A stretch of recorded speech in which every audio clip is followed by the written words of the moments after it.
wasizimwo imbuto niyigeze ivamwo n'ubu ntiramvamwo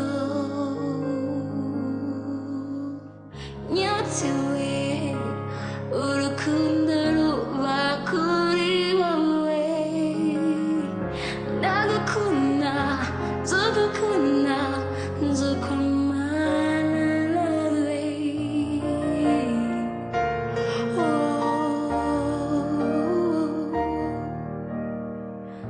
ndagukunda nzogukunda baby.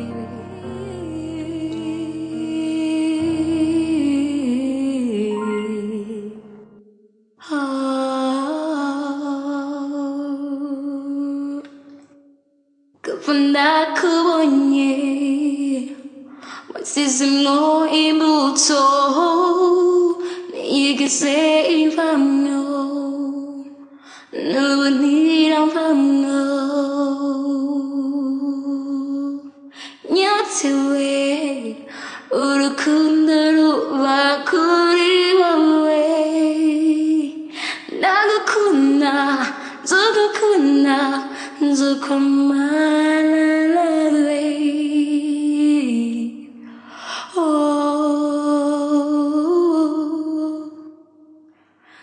ndagukunda nzogukunda baby. Kuva ndakubonye wasizimwo imbuto niyigeze ivamwo n'ubu ntiramvamwo nyotewe urukundo ruba kuri wowe ndagukunda nzogukunda nzokomana nawe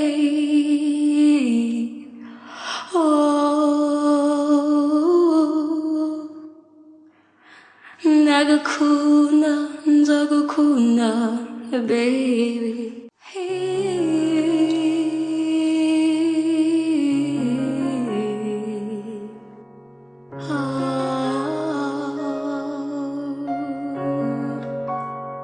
Kuva ndakubonye wasizimwo imbuto niyigeze ivamwo n'ubu ntiramvamwo nyotewe urukundo ruba kuri wowe ndagukunda nzogukunda nzokomana nawe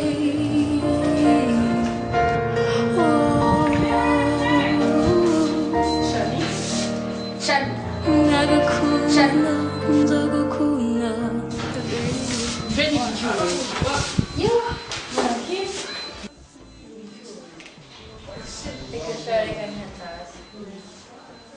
ufite ari umuhungu namubonye iri rimwe ryonyine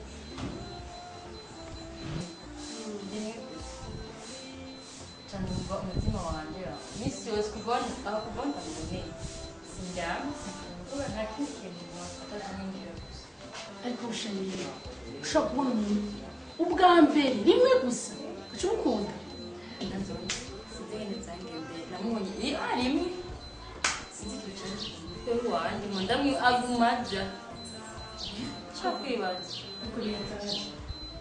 ibyo numva n'ukuri meme no kumenya sinzi n'izina ryiwe sinzi n'iyaba wamuboneye twuriye kuri plage ushobora umuntu rimwe kuri plage ugaca umukunda je sais pas sinzi iyo byashiriye ariko sindabyumva n'ukuri ni urukundo cyane. Allô? Oui, bitekeye. None kutampaye za nimero za fils wega ndazikeneye. Tu dis nous qu'il y a mes messages. Ça encore. Merci. Yego. Bishimye kuba witabye ubutumire bwanjye. Twatubwira kuri telefone. Ndaryohewe rwose. kera nari gusiga umutima wuzuye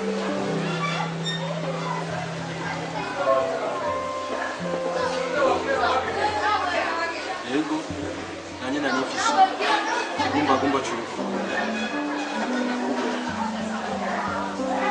ntakubeshe uyu munsi ni nk'umunsi w'amavuko iwanje kuko mbonye ikintu mbonye umuntu mwanya nza kubona iminsi myinshi avugana kuri telefone kwa message none umunsi nakubonye nuko ndonse ikintu nuba ndose rwa rubavu rwataka rwa rubavu rwamvamo nkiremwa none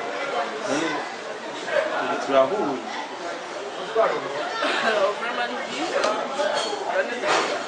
cyane cyane ni kubera utuharura ukuntu binduduburizamo bimvamo ariko ni kenshi biko birambamo bikananira n'ukuntu bivuga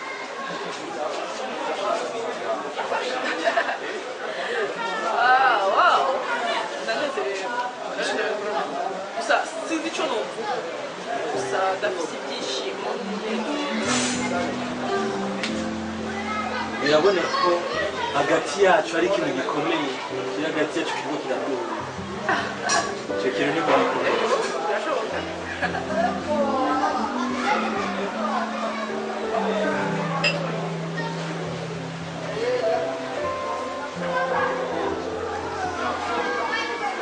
icyo nokumenyesha ni uko